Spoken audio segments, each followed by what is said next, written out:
Next topic, importance of velocity of demand. The concept of velocity of demand is of much practical importance.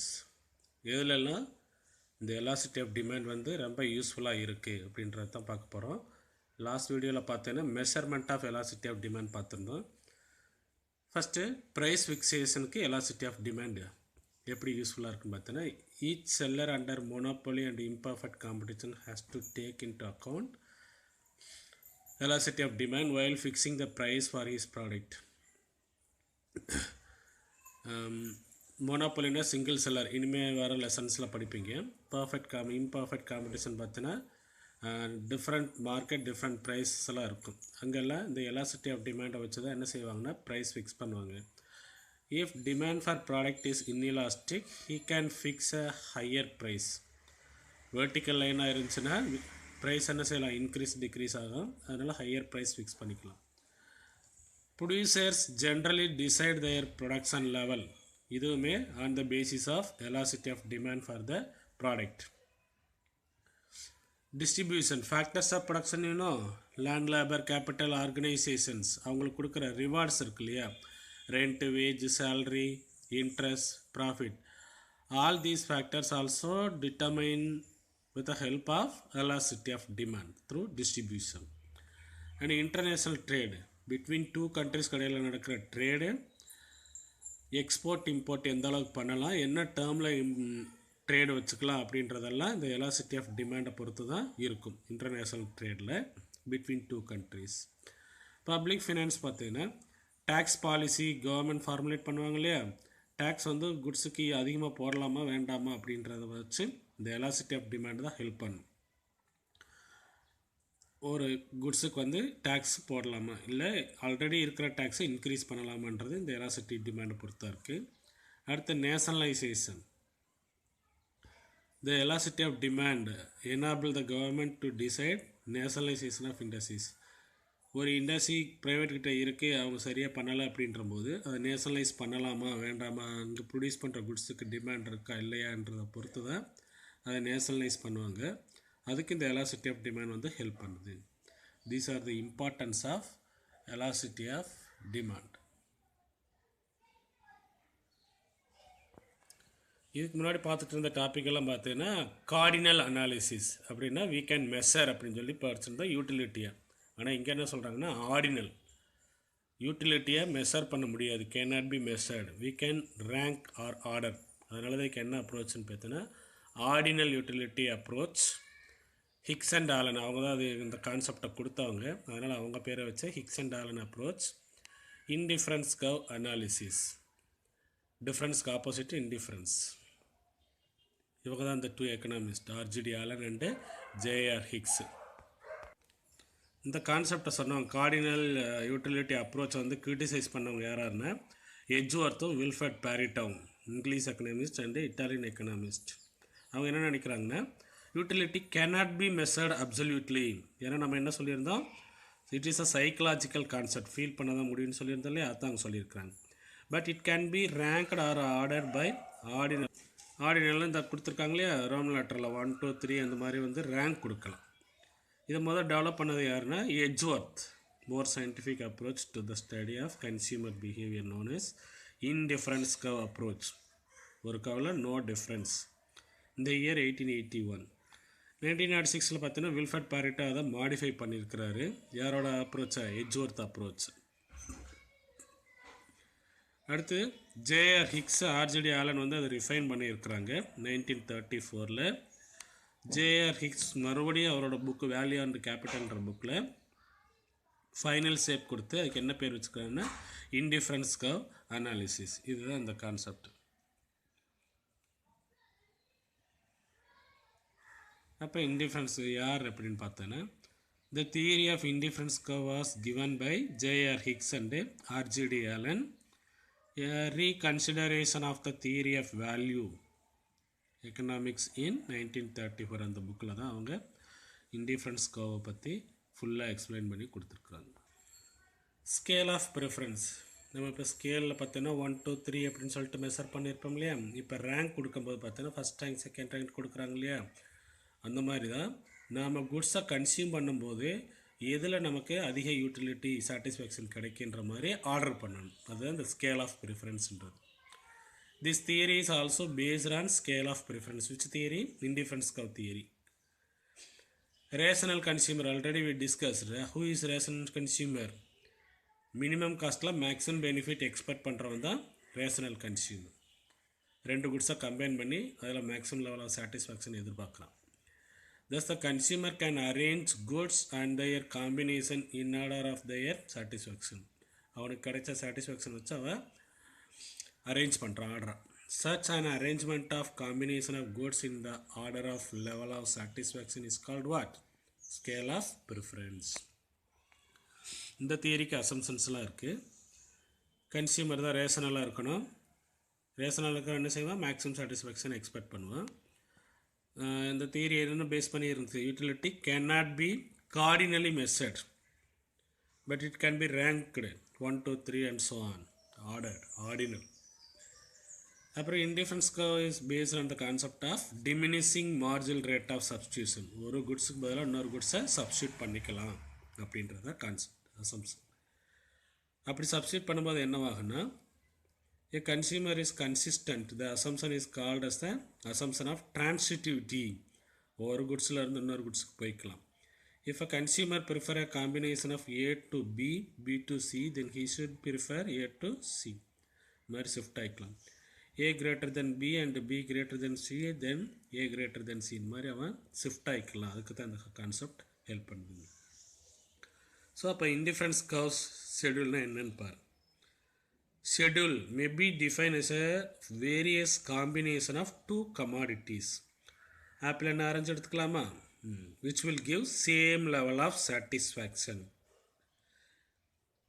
In other words, indifferent schedule is a table which shows different combinations of two goods that give equal satisfaction to the consumer.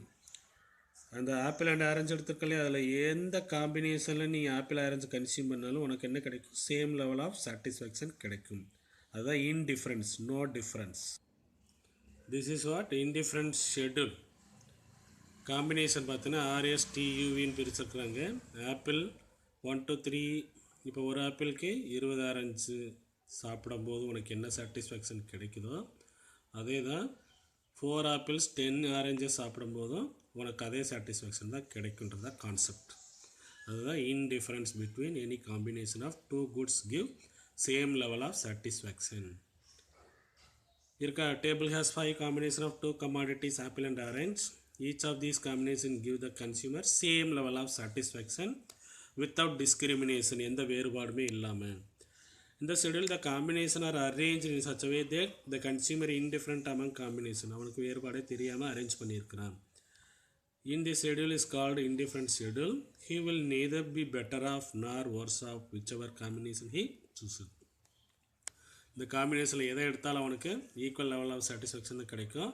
அதில் மோசமாகவோ அதிகமாகவோ satisfaction இருக்கிறதுக்கு வாய்ப்புகள் இல்லை, no chance. Then what is indifference curve அப்படின்னு பார்த்தீங்கன்னா, this is what indifference curve. In x-axis we measure take an apple, y-axis oranges. The curve, this is what indifference curve. The combination RSTUV are mentioned here. IC mentions indifference curve. Different combination of two commodities, orange and apple, gives same level of satisfactions.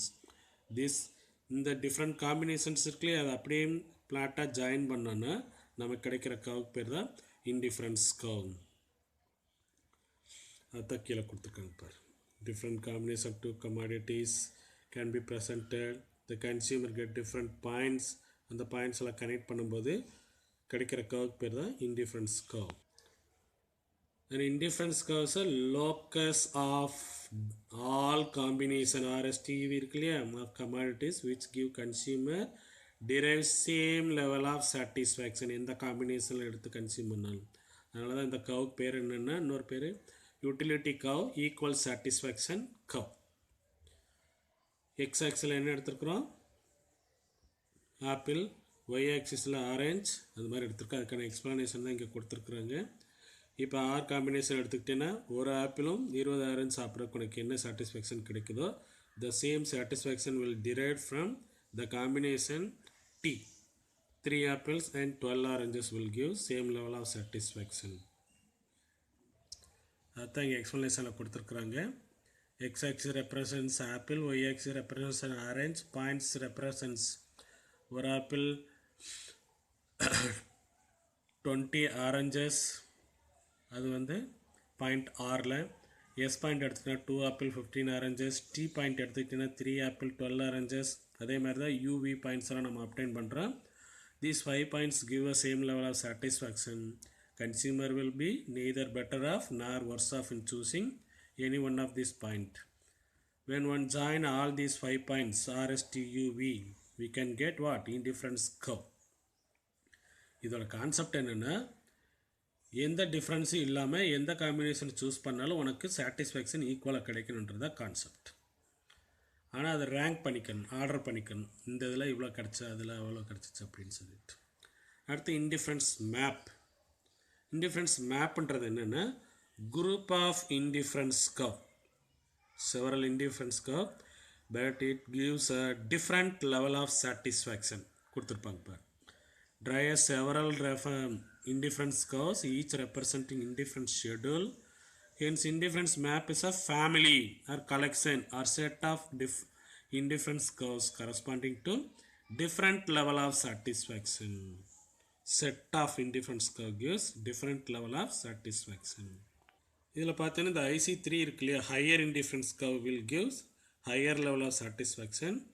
IC1 is a lower indifference curve which will give lower level of satisfaction. So consumers a maximum satisfaction, you know, always choose IC3. அந்த டயக்ராமில் பார்த்தோம் இல்லையா, indifference curve IC1 2 3 represent indifference map. Upper indifference curve gives higher level of satisfaction compared to lower indifference curve. அடுத்து இந்த தியரியே marginal rate of substitution அப்படின்ற ஒரு அசம்ஷனில் இருந்துச்சு இல்லையா, அப்போ என்னென்னு பாரு. The shape of indifference curve provide useful information about what is preference.